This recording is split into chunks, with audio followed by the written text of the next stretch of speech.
Hey everyone, Michelle here, the Brave Homeschooling Mama. Welcome back to my channel. If you are new here, welcome. I am a school teacher turned homeschool mom. I have 2 kids and I love to help new homeschooling parents by making videos about curriculum and day-to-day homeschool.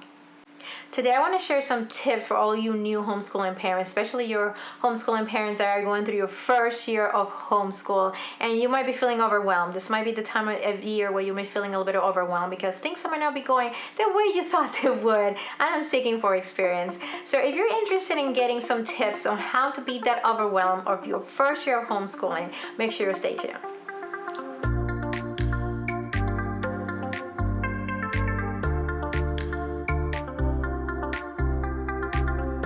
So I want to go ahead and give you 5 tips just to help you if you're feeling overwhelmed. It's October and things might, you might be feeling defeated. You might be thinking, oh, I don't know if I can do this, but I just want to let you know, yes, you can. And this is normal to feel like this.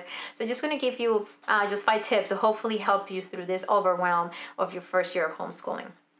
The first thing you should do, if you haven't done it yet, I don't know if you have heard this term deschooling. So take some time, you haven't done it yet. And if you're feeling overwhelmed, especially if your kid has been in school before and you were in school before, so you have the school mentality. So make sure you take your time and try to deschool. Try to take school, like regular brick and mortar school, out of your head, out of your system. And know that this is homeschooling and it's something that you can do whatever you feel is best for your kid. So try to take that mentality out of your system. If that's what you've been doing school at home and you feel that's not working, take this time to deschool. Take this time to maybe do some things that you're not used to. Maybe you haven't done a lot of read alouds. Maybe take time to read aloud with your kids, go on field trips, play games, and try to know that that's okay to do that. You don't have to do what they do at school, and take this time to think about how can you make your home a learning place for your children without having to recreate school. My second tip will be to take some time, if you haven't established a routine, to try to do that. And if you have tried at some routines and they haven't worked, try something different. It's okay if it's October and to try a different routine, to try something different. It's okay if things work okay and then it comes December and things starts not to work very well and start something different in January. This is the beauty of homeschooling. You can try different things.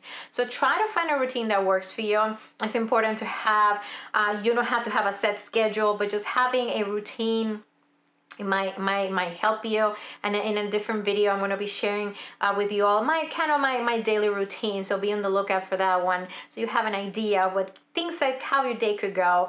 So make sure you just try different things and try to set a routine. Like I said, it doesn't have to be a set schedule, but something that works for your family, and it's okay to change if some things don't work. Third thing I recommend is just to enjoy your kids. My first year of homeschooling, I don't think I took the time to enjoy my daughter because I was more homeschooling my daughter. My little one was like a baby. And I didn't have to take the time to enjoy her by playing games and going out on field trips and doing all these things that we have a freedom to do. So just take your time to enjoy your kids and enjoy the wonderful freedoms that we have with homeschooling.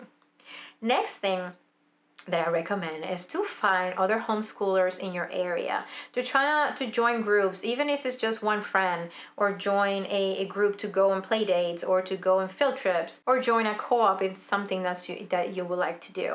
I don't have any experience with co-ops because this is my 5th year homeschooling and we had never joined a co-op. I don't like to be tied down to the schedule of a co-op, but that's just me. And so if that's something that you want to be out of the house once a week and take some more structured classes, and you want to be with other parents to bounce ideas and your kids to play, go ahead and do that. So try to find, you haven't done it yet, find a co-op, find 1 or 2 friends to go out or to the park or go on play dates, field trips. Just try to find other people just to help you do this homeschooling thing, and just to help you get out of the house, because that is so important. That's some of the things that I struggle with, and I struggle especially in my first year. So go ahead and try to find some people to just hang out with.